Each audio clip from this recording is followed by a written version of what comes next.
Loktak Mapo updates ki post collection khara miyam de khudol tamjage amadi video asibu miyang tabiri punamakpu taramna oksabaga loinana ikai khumna butchari ngasigi ahan boina lisipriya kangujangi page tagi post amakak lakhotcharaga thamjage post adudi cookies singna maitai da tawriba sing ase international crime ni haina aina Brazil da pangthokliba G20 mifam da puthoktuna malem tamayek sengna khangangani USA Europe ta cookie gi propaganda protest sing crackdown tawduna thingnaba luchingbu singda su haigani jiribam ki thodok international media singda mayek sengna pawdongani hairi makha satarkpada idu ningthau hairiba PS asigi post amani khak lakhotjaraga miyam da khudol tamjage cookie terrorist sing asina hairiba asi tabiyu lan manungda farakpa lanphasing adu kudakta halaudrabanina hauzikti problem oire maram aduna nupi angang phaba taruk adugi exchange oina CRPF ki DIG maitai macha ama yawba adu transfer tohonba 11 November da makhoi cookie terrorist taraga matoi khatpada yawba CRPF personnel sing kudakta thabaktagi terminate tawba natraga cookie taba jagada CRPF personnel amata thamdaba hairi karigumba thamdaba yadabagi CRPF thamba taragasu nongmada pung taruk tagi hena duty tohandaba kem manungdagi mapan thoandana lehenba operation chathaba matamda cookie police khaktana operation tohongadabani CRPF yoholoidabani hairi Technopol Churachandpur Faijol district SP cookie machana ohengadabani haiba amasu yauri zeldagi mi thadoklaga exchange townabana karisu makoida kanaroi hairi Page asimaki makata tharakpa posta matam amadati student union ase emsu khakta leirami magi political parties singi student wing leiba singsu kaya active oide emsu na Manipuri Loan Language Indian Constitution gi 8th schedule da chalalu haina lawbasi sahi lisang sit na lawi satra khaktani Manipuri Loan 8th schedule da chalalu lawkiba adu Kaina thangda 1992 at schedule da anobul list hapam daida Manipur Sahitya Academy ki members sing intellectual sing dharna phamba yauri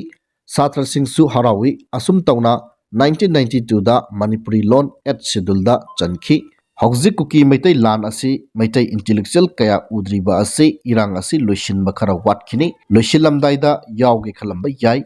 Langi wari sen numit kharni da puraklagani haiba khanglagadi makhoi su soidana active oirakani Manipuri Loan at schedule da chanbagi yaushilakpa adumaina final outcome will arrive very soon haiba wafam phongdoli makha satharakpada AT gi luching purel korongan makhuman gi page tagi post amani khak lakhotcharaga thamjage Manglan amada hingba punchini manglan yaudraba punchidi hingna shiraba punchini hairi makhatana kanglai khadang hairiba page asina phongdorokpa aspa in 6 different areas sekmai lamsang lamlai jiribam laimakhong moirang phajadre he kainomadi tawdore haiba wafam asida luching porela thamlakpa wafamdi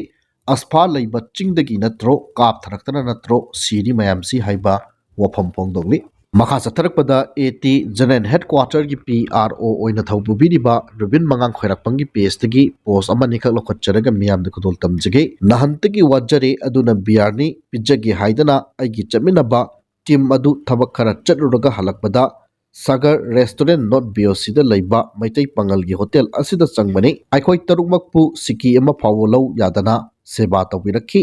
madugidamak thamoi sengna thagatchari mamangda Al Hayat Lilong da su amatta lawidaba laikre nungsibagi ichelsi hena chetna chenbiba oiresnu haiba wapam phongdokli makhatana sekmai khurkhul phaunaba lambi amada kalbat tawkhaiduna laikibadagi athu akai chatpa yadaduna leiramba adu contractor da aina ngarang kanna sembina ba haijabadagi harauna yabiduna ngasi ayu angan badagi semba haure hauzik loisila e gari chatpa yare thagatchari hairi Pesasimaki aroibo oina DNA test fawba tawsi yadaba haibasidagi hena mayek laraba refugee illegal immigrants ki kudamsi kadaidagi lawruduino haiba wahangangli masidi aikoina natrasu Indian Security Force singna au ba kap tuna tangkhaiba yare kaidawbagi micham prajabu kuina wahallaga thamibano haiba wafam thamli makha satharakpada Kwakaitel 360 hariba pesasigi post amani khala khotcharaga thamjagi ngasi KSO na Churachandpur da total shutdown amadi relay chatnaba lauthokre hairi makhatana jiri da kukilen yaukhiba mar taraga mathoi adu DNA test tawba yaroi haina कुकीसिंगना protest तौखरे हाइरि page असिगी अरोइबो ओइना breaking news Jiribam OC Ibotombi Sagapam transfer तौखरे हाइरि मखा चथरकपदा द नोमैडिक क्रिएशंस हाइरिबा पेज असिगी ब्रेकिंग न्यूज अमखक थमजगे सोइबम लेकाई सिटीजन क्लब मयादगी आरामबम दिनमनी कौबा अमदगी नोंगै पाइबा मियोय अहुमना पैसा कार लूट तौखरे हाइरि युमगी मपु थौरी पुल्लगा थमगा लूट तौखिबनी हाइरि मखा ताबा पाउगीदमक्ता ngaiminaki saiba wafam su phongdogli makha satharakkpada hi yai khomban news sariba page asigi post amani khak lakhotcharaga aroiboi nimyam da khudol tamjage kuki militant singna phakiba makhoi tarukki exchange oina demand khara torokpa yabagi oithokpa leirabra haiba wanghangli kuki militant singna phajin kiba makhoi taruk halogdrabani na hojik problem oirakle haina kuki militant singna wari sanaba horokle makhoi taruk adugi exchange oina ahanbada CRPF DIG Maitai Macha ama yauribadu transfer tohonba anisubada kuki militants taranga matoi hatpada chenaba CRPF personal sing terminate tawba ahum subada kuki taba jagadagi CRPF personal thamdaba mari subada CRPF thamba taragadi pung taruk tagi hena duty tohondaba manga subada operation chathabada CRPF yaudana kuki police khaktana tohonba taruk subada Churachandpur Phaijol amadi Technopol district ki SP kuki machana ohenba jail da phajinduna leiriba mi singa exchange tawbana kani sukana roi haiba wafam singsu yauri makhatana national highway 2 da lamdam asigi tangai fadana nongmada sangdraba yadraba potchai poduna lakpa gari taruk haidiba lambi asida apan ba yaudana pusilakre national highway 37 da blockade na maram oirega gari sing lambi da panduna adumak leiri manipur district punamakta pamdaba thodok thoktanabagi damak chingam basung tamda punna checkpoint Samaga Nipan Hangdon Achat Ong Sing Sek Tawbagi Tabak Satakre Hairi. Aroi Boina Indigenous Tribal Leaders Forum ITLF na Tadorok Pachero Lamagi Matung ina CRPF ka Kutona Bada Laikidraba Kuki Militants Taragi Ashiba Haksang Adu Silcharda Postmodern Tawba Loiraba Matung Bairota Mejoram Lambi Pauduna Bia Tipaimuk Lambida Laktuna Lamkada Purkatabani Hairi.